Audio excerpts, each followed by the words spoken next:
How's it going, everybody? My name is Aaron Hilliard. Welcome to another episode of Mushroom Wonderland. Right now it's December 2023. It's getting cold out here. It's been a phenomenal mushroom season. I'm the vice president of the local Mycological Society here in Kitsap County, Washington, right down in the Puget Sound Basin of Western Washington. We have salt water, we have mountains. It's a beautiful area to live in, and there's a lot of fungal diversity out here. So I'm gonna go into a popular county park. My dog Gunner and I like to walk around in the trails around here and we'll see what kind of mushrooms are growing on the side of the trail for those who might be curious whether you can eat them. Are they going to kill you? Do you need to be careful of your kids or your dogs and stuff like that? These are all questions that get answered here on Mushroom Wonderland, so make sure to hit subscribe and come with my dog Gunner and I into the forests of Mushroom Wonderland.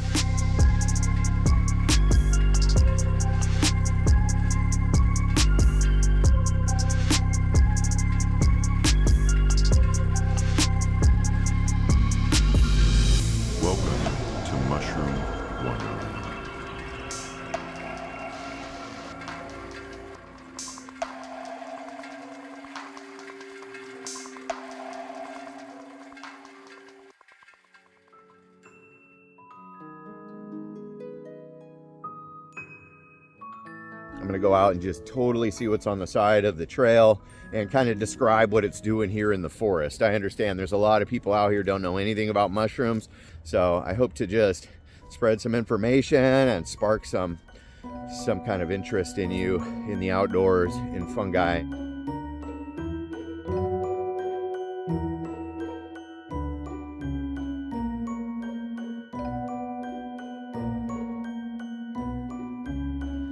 This is known as Dacromyces chrysospermous, or conifer witch's butter, or the orange jelly fungus, and this one is edible and it's growing on conifer trees. Here's some stumps of an old Douglas fir. I can tell by how thick this bark is that that's Douglas fir. And these are really common, and they're a cold weather mushroom. They don't mind growing in the winter time. They're very gelatinous and boogery, and you can eat them just right off of the stump or the stick that they're growing on. A white rot decayer here that helps to break down the conifer wood that's fallen all over in the forests here. So this one's pretty common, really bright, easy to spot. Sometimes it has a slightly fruity taste, but for the most part it just tastes like nothing. Very bland, cold, boogery type of jelly, but kind of fun, and not exactly the same as the originally described witch's butter, but that is why it can be a challenge to use common names sometimes, because in Europe the common name witch's butter means something different than here on the west coast of the United States. And then there's one that grows on hardwood, so there's a few different varieties of this, but this is the conifer witch's butter, or orange jelly fungus, Dacromyces chrysospermous, edible.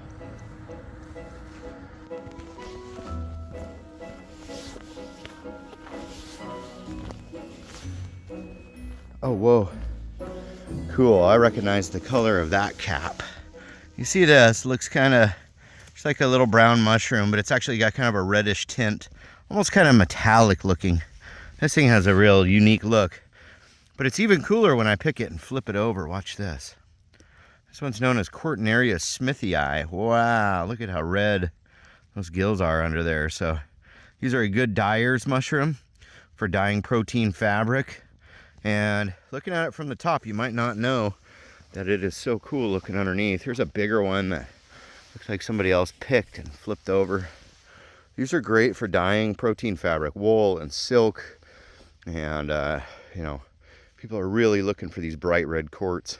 And this has been a great year for them. So I take them and then I just kind of put them in the dryer and then throw them in a bag of Dyers mushrooms for a rainy day when we might do a Dyers video. So really cool. Cortinaria smithii, common genus of mushroom, but the species, sometimes you don't even see it out at all the whole season. This year I found a lot of them, so kind of cool. And I always just throw these in my backpack in a little bag whenever I find them, and just collect them, so that one day I'm gonna make a beanie that's gonna be like red or pink or something, all out of mushroom dye. Look right down here at these amazing mushrooms I found. Beautiful hygrosabe. You know, people call these the witch's hat. These ones are pretty Pretty slimy looking. It rained really hard last night, but really pretty. The waxy caps, really widely spaced gills, very brilliant colors. They're kind of the flowers of the fungi world. And there's a nice little patch of them growing right here in the forest. Just the kind of forest where you'd find chanterelle or matsutake, a lot of this brush. So I was kind of surprised to see them. They are a colder weather mushroom. Often they come out in wintertime. So they're very beautiful, some of the most photogenic mushrooms, and always nice to encounter on the trail. Hygrossa conica, or something close to that. These are orange, and they get kind of yellow around the margin, and very pretty, very fairy tale-esque.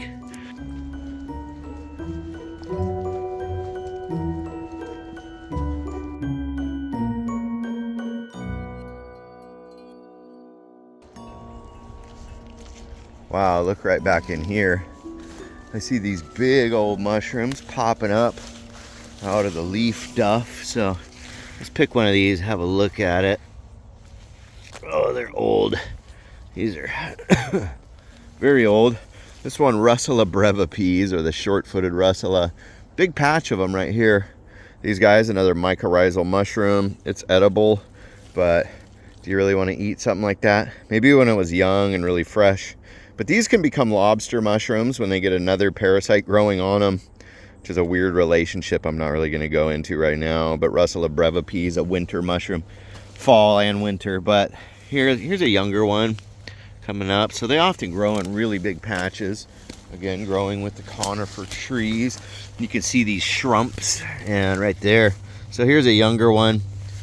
This one's in good shape, actually. And these are totally edible. They eat these in Russia. People pickle them, and it's kind of a boring looking mushroom. I remember David Aurora wrote in Mushrooms Demystified, I believe, that this is the most boring mushroom in the forest. I kind of agree, but they're not bad tasting, and when you find them young and fresh like this, a decent edible. So they're out in the wintertime too. Russa Breva peas. Oh, look at, here's a bunch of late fall oysters. Cool, Sarcomixa serratina. It used to be Panellus serratina. Look underneath. Line? Yep, see the line where the gills stop? That's one way you can tell. These are the fall oyster, the late fall oyster, always growing on a dead hardwood. Strange looking coloration. But they're tough. They're tougher than your regular oyster mushroom. And they tolerate the cold weather, so these are kind of cool. I think I will collect these. This tree has so much going on. Look at the candle snuff fungus. This one's Laria hypoxylon. It'll often let off a bunch of spores. There was a little puff of spores there. And then we have Marasmiellus candidus, the fairy parachutes. Really pretty. This thing is what we call a widowmaker. So we often encounter these dead logs that are cut on the sides of trails because they fall across the trail, somebody cuts them, they're obviously dead, and they're often host to a lot of different mushrooms that grow on the ends of them and off the sides of them. So these mushrooms are ultimately, a fungus inside this log. You can see the mycelium just kind of starting to show right here, this whitish color stuff. This is actually the mycelium. And so this log is being consumed from the inside out by this fungi. And when the fungi reaches the end of the substrate and it's time to fruit, the conditions are right, the temperature, the moisture, everything's right. They're going to produce these little fruiting bodies that have spores in them that are somewhat like seeds. The spores are produced on those gills. So these ones are in a genus of mushroom called Hyoma. And these ones don't have a really fluorescent green color like the sulfur tuft or the poisonous Hyoma that we have really commonly here. This one growing on conifer, and it's got, the lack of that really bright fluorescent green color. These ones are Hyoma Capnoides, or the conifer tuft, or the Smoky Gill they can be called. That's the thing with common names. You get too many common names going, it gets confusing. But Hyoma, one of the white rot decayers, eating the cellulose out of this wood, eating the lignin out of this wood, leaving behind cellulose, which is kind of white, and that's why they call it a white rot decayer. And so a common mushroom. These ones are actually edible, but they have close lookalikes that are quite poisonous, so not a good one for beginners. But one of the trailside mushrooms you can find in the winter, Hyoma Capnoides. All right, here's some more of these log-dwelling, kind of yellowish colored mushrooms. Yeah, it's definitely the Smoky Gill, so Hyoma Capnoides. These are really common winter mushrooms and a decent edible mushroom, but this one I'm gonna warn you that it's right here alongside this main trail. No doubt dogs pee on these, so be aware of that, you know.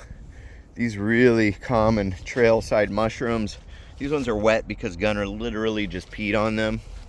And they're starting to decompose, but you can find fresher ones. But if you get a little ways off the trail, you might be able to better find the Capnoides or the Smoky Gill. And they're a good, flavorful mushroom. I do like them. I've heard other mycology folks say that they like them too. So all these logs have them. And pretty common. But be aware of dog potty.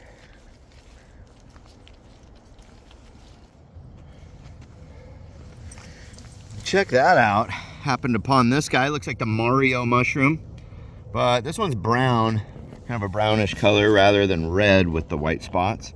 But these white spots are actually pieces of the membrane down here at the base. So this one in the genus Amanita, so related to Amanita muscaria, the super popular red one with the white spots.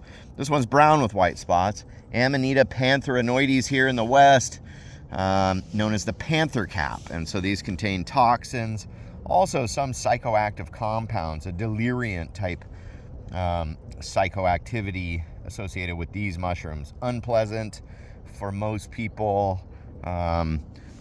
That's the reason why they're not illegal, is because people just don't do them because they will make you sick and vomit, and then you might just go into a weird fever dream, deep sleep type state that is really unpleasant to most people. But very easy to spot and call it a Panther Cap. My kids and wife know this one really well because it's kind of a fun name, and related to the death cap, also related to delicious edible Amanita. So it's a large genus of mushrooms that are very hefty. This one's very young, so it's just a button, but I can tell by those spots that this is the Panther Cap, or the West Coast Panther Cap, Amanita pantheranoides.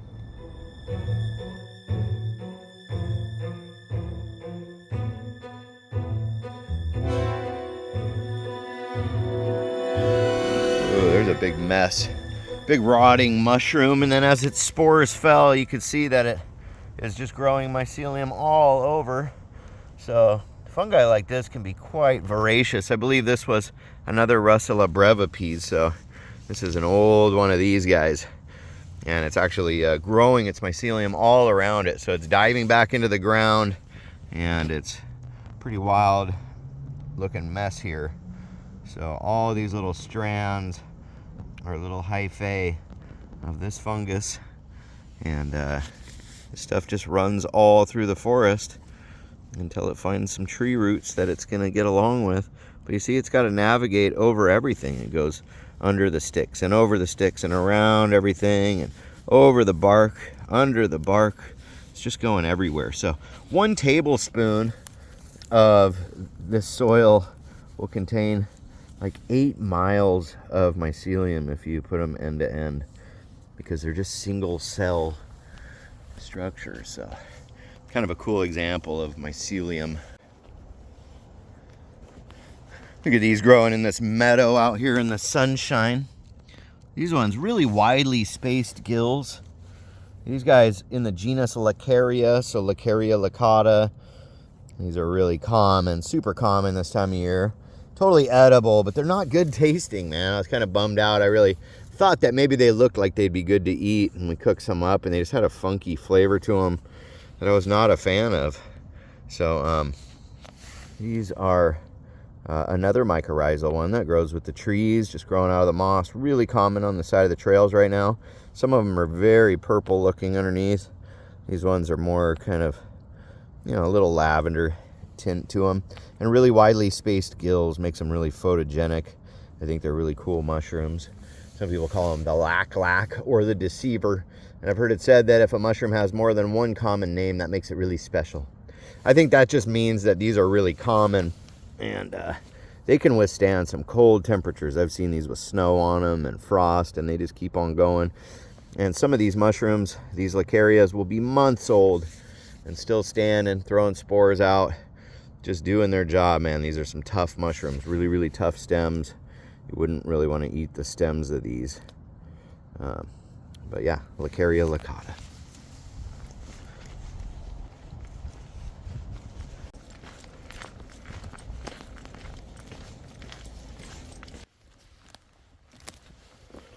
There we go. I see a couple of mushrooms growing off of this log laying here. This is a really old log. It's got a couple of mushrooms growing directly off of it. Oh, it's kind of brittle. Oh, it's kind of waterlogged. See that color? That supposedly looks like a deer hide, right? So this is known as the deer mushroom or the deer shield mushroom. This one, Pluteus cervinus, likes to grow on old logs like this. It has pink spores. You can kind of see the pink starting to show up in these white gills, and the gills are unattached. And these guys grow on rotting wood.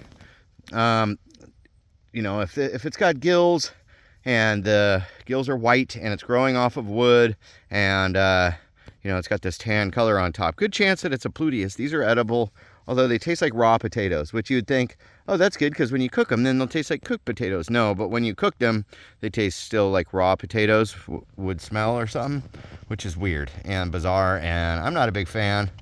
Some people like eating them, but I like to just talk about them and sometimes put them in the microscope. They have really cool cystidia that looks kind of like deer antlers. So anyways, the Pluteus cervinus, really common one that grows in the dead of winter around here, as well as spring, summer, fall, and regular winter. So it's a very equally opportunistic saprotrophic mushroom that likes to grow off of rotting wood. I can see this little stump right here.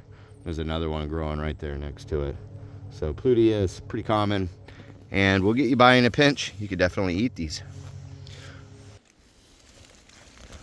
Hey, you guys, check out this amazing mushroom growing right here in the forest. That's one of the amanitas that have the spots on the cap, but these spots are really yellow, and then underneath the yellow spots is a brown cap. So the brown ones with the white spots, usually Amanita pantherina or Pantherinoides here, but this one is Amanita augusta, which is kind of a rare one. It's got this crazy yellow crusty partial veil or universal veil on the cap. And then this is the partial veil. See this dangly ring on it? It's protecting those gills until the spores are ripe enough to start dropping. So this one just opened up by Amanita augusta, probably toxic. Good idea to leave this one alone, but it usually grows individually. Really, really cool mushroom that I was excited to come across today. So, wow, how neat is that?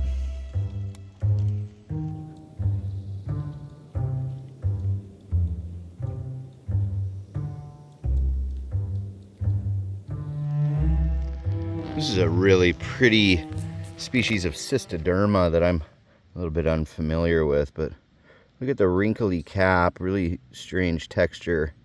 It's got this really ruffled edge on the margin, white gills, unattached, and then this ring zone that's got a lot of ornamentation. Cystoderma, one of the more beautiful ornamented saprobic mushrooms that grow around here. I just find these super photogenic. Probably no good to eat, but I really think Cystodermas are cool. They look very unique. This one's very umbonate and very kind of leathery on the cap. Really cool, and kind of growing in a little ring formation they were. I took these out to get a nice photograph of them. But beautiful Cystoderma. This is wild. Look at all of these Helvella vespertina. Some of these are just huge, bizarre looking mushrooms. You know, these could fall under the category of a false morel, I suppose. They're an ascomycete, so like morels are ascomycetes. These are really cool. Sometimes they'll let off a little plume of spores, and these grow in association with the Douglas fir around here, and there's just so many of them growing right now this time of year, just on the side of this like logging road. They're everywhere. So Helvella vespertina, you know, European taxonomy was Helvella lacunosa. But Vespertina is here in the Pacific Northwest, associating with the Douglas fir, as far as I know. There could be some taxonomic changes as more of these get sequenced, but you know, some people eat it, but I think for the most part, it's not a good edible. Could contain trace amounts of gyromitrin, but they're cool looking, and I really think that they have like one of the most beautiful mushroom names, you know. Reminds me of a Disney princess, like an evil Disney princess. Helvella vespertina.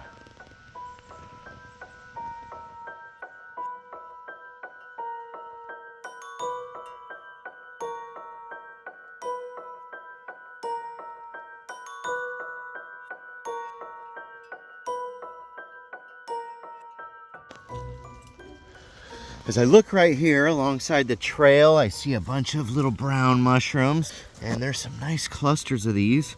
This one known as Psilocybe pelliculosa. So these are hallucinogenic mushrooms growing right here on the side of the trail in Washington State. They're gonna have that dark purple brown spore print, but most of all they have a gelatinous pellicle that when I break the cap and pull it apart, you can see that clear slimy layer that stays connected. These are mildly hallucinogenic, but in the big numbers that they grow in, you know, you could gather quite a few of them. And you know, if you were to eat like that many of them, you'd probably have an experience, you know. And so there's more and more growing right here. They have a really distinct odor. I don't partake myself. I used to when I was a teenager. I just have too much going on. I have kids and stuff like that, so I never did get to try these ones out. But they're a handsome little psilocybe mushroom, and they can be found in big numbers. I've noticed a couple along the trail, but this is the first really big flush, and I could collect a lot of these out here, I think. Really common. So there you go, Psilocybe pelliculosa, or the silly pelly, or the woodland psilocybe. These guys, they like to grow in the forest, where a lot of other psilocybe mushrooms tend to grow in urban settings, you know. There you go. OMG, what is this? It's a dead fairy. Holy crap. Have you ever seen anything like that? Legit just laying in the woods, I swear to God. I just walked up on it, my wife's here. That is... It's so little. Look how small it is. That's so weird. Where does something like that even come from? Probably the fairies out here making the fairy rings. Have you seen the fairy ring video? Check it out. You better check it out, man. It's a bizarre find.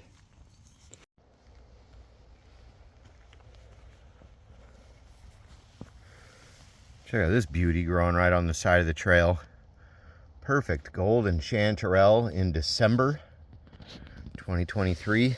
And wow, it's really firm still, even after just heavy rain for the last few days. Look at that. So they're still out here, people. Your Pacific golden chanterelle, Cantharellus formosus. One of the most popular edible mushrooms around here. This one's in really good shape.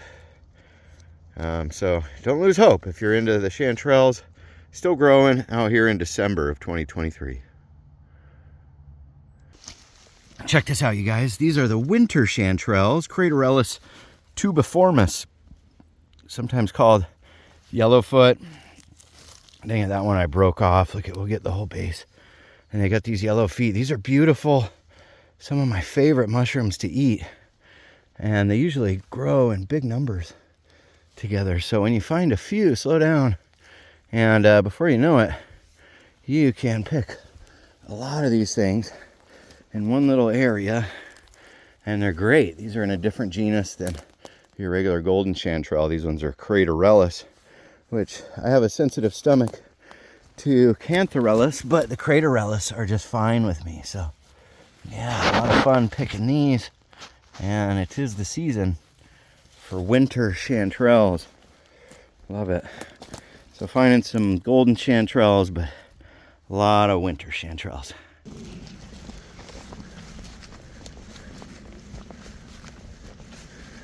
This is a good trail because it's just like wood chips, which is essentially concentrated mushroom food. So we have little clusters of mushrooms growing all over along this trail. And these guys are a species of Hyoma. They might be confused for a magic mushroom, but they certainly will not bruise blue. These do have a dark purple brown spore print though, which makes the gills kind of look like a psilocybin containing mushroom. And when they're young, they're pretty stout and they have this really caramel colored cap. These are considered an LBM, a little brown mushroom, and probably toxic, but they're really loving this. Hyoma dispersum growing in the wood chips along the trail. And then right here, I see a mushroom in the genus Russa, and this one's beautiful purple color with a white stem. See that? This one, Russa zarampolina, or the shrimp Russa, or the shrimp mushroom. This one will kind of get a rosy blush on the stem sometimes when it's damaged. Usually it does. This one's not really doing that, but this one just simmered down with some beef stock. You could make a nice French onion soup, but maybe a French mushroom soup or something. I've heard that, and I've always thought about it. It sounds really yummy. But these are totally edible. You could take a little nibble off the edge of the cap of one of these type of mushrooms, a Russa, and if it's spicy, then toss it out, and if it's mild, it's okay to eat. But that only works in this genus. So make sure you're dealing with a Russa, and the species of this is zarampolina or zarampolina. So Russa zarampolina, the shrimp Russa. They break like chalk. Look at that. It's kind of like styrofoam or something. I repeat a lot of this stuff on the videos, but you know, it's important to drill this into your head. Russa, another type of mushroom you could definitely eat if you're out here in the woods. You could survive on those for a while, but you want to make sure they're cooked. You know what I mean? You don't want to be eating them raw. That'll give you a bellyache, even if they are not toxic mushrooms. Wow, as I look right down here on the ground, look at this. A huge fruiting of bird nest fungi. Cyathus striatus. This one, a bird nest fungi that, wow, they're all over here. They're actually really pretty common for how unique and cool they are, but inside of one of these little bird nests are these little things called peridioles, and they're like little eggs, right? And, oh, these ones are actually, I think, Nidula niviotomentosa. This one's the woolly bird nest fungus. They're just so wet, they look really brown, but these little peridioles will splash out from the rain, and they will land on the plants and the ground nearby, and these are where the spores are produced for these fungi. So very strange little life cycle. It's kind of slimy there. I've got dirty hands from doing some construction earlier, but these ones really cool. Nidula niviotomentosa, really mysterious and magical, and really photogenic. I've got some really cool pictures of these before, so you know, keep your eye out. You got to look close, but once you start to see them, you'll notice they're everywhere. They're really pretty common. So cool. All right, let's go, Gunner. You're getting impatient with me, stopping and looking at the mushrooms. Tell you what, it has been a soggy few days, and man, I feel good wearing the right rain gear. I need a sponsor on my channel. If any of you rain gear people out there want to sponsor me, that'd be cool. A lot of people asking me what rain gear I wear. I'm not really trying to advertise for anybody unless they want to, you know, work together. So get at me, Helly Hansen. Get at me, Columbia. You know.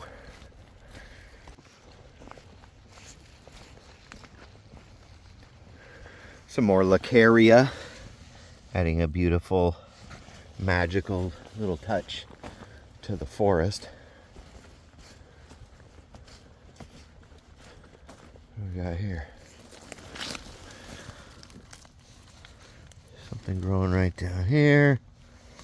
Let's have a look. Look at that. It's a hedgehog. It's a strangely shaped hedgehog, but see those teeth underneath the bottom of the cap there? It's not gills, not a sponge.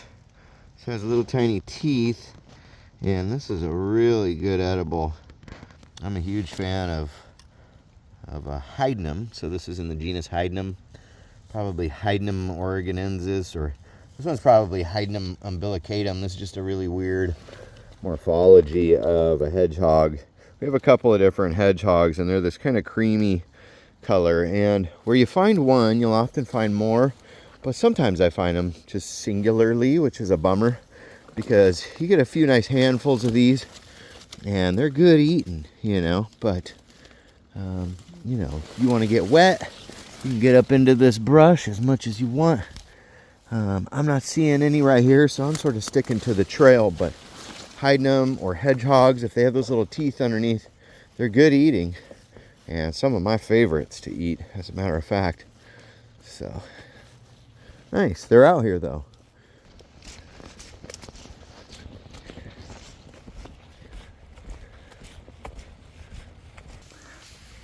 You look right down here in the moss. I see these two little kind of indistinct LBMs, but I bet you there's a pine cone under here. Not a pine cone, but a fir cone. Yep, look at that. Nice healthy fir cone. So what's interesting about these is they're known as the Earpick Fungus. Ariscalpium vulgare. These guys have little teeth underneath, like a hedgehog. Gosh, and these are just notoriously hard for cell phone cameras to focus on. It's like the camera wants to look at anything besides these mushrooms. So they are very cool, though. I'm going to post some photos here in a second, but always growing on a Douglas fir cone. You see these little tiny tails that are sticking out of the cone like this. That's how you can tell a Doug fir cone, but another way to tell is these mushrooms growing on it, because gosh, that's crazy how they don't. It just unfocuses the camera. I've had this problem in the past. But anyways, Ariscalpium vulgare. Let me put a picture of these up. You could consider them inedible because they're just so little, but they sure are cool. And yeah, let's have a nice look.